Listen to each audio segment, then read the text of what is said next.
Темата, за която ще си говорим тази вечер, са отношенията. Но не само за любовта в отношенията.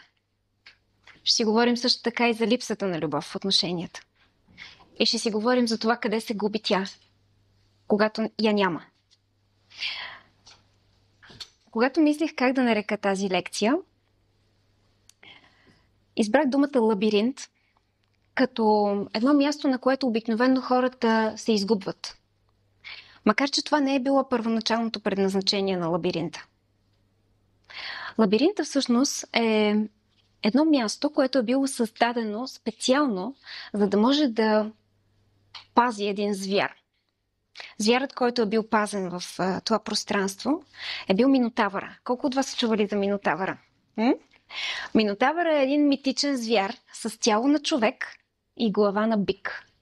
Той е бил един от синовете на цар Минос, не истински негов, всъщност син на неговата съпруга и на един митичен бик, който е излязъл от морето. Това чудовище е трябвало да бъде озаптено някакси, защото е започнало да яде хора. И поради тази причина цар Минос е накарал Дедал да построи едно пространство, което да пази звяра. И той е създал лабиринта. Лабиринтът е бил така конструиран, че от него много било трудно да се излезе.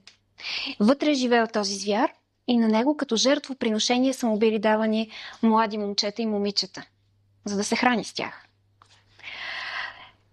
В един момент Тезей, който е бил един смел герой, най-просто казано, заявил, че той може да убие Минотавъра. Имало един проблем. Това, което Тезей не знаел, е, че лесно е да влезеш в лабиринта, трудно е да излезеш от него. Точно както във връзките. Много е лесно да намерим някой, с който да влезем във връзка, но веднъж озовали се вътре, нещата стават значително по-сложни. И започваме да се изгубваме в този лабиринт.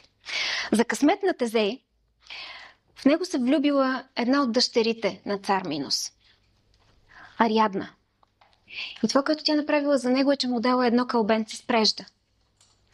И му казала да закачи началото на кълбенцето в началото на лабиринта и така да влезе в него, за да може след това да се върне по нишката. Именно по този начин Тезей влезнал в лабиринта, убил Минотавъра и успял да излезе от него и да се завърне в родната си страна. Ние всички заслужаваме да имаме такава нишка, по която да можем да се движим през лабиринта, да можем да излезем от него. Макар че всъщност във връзките ние не искаме да излезем от лабиринта. Ние не настояваме да излезем от него.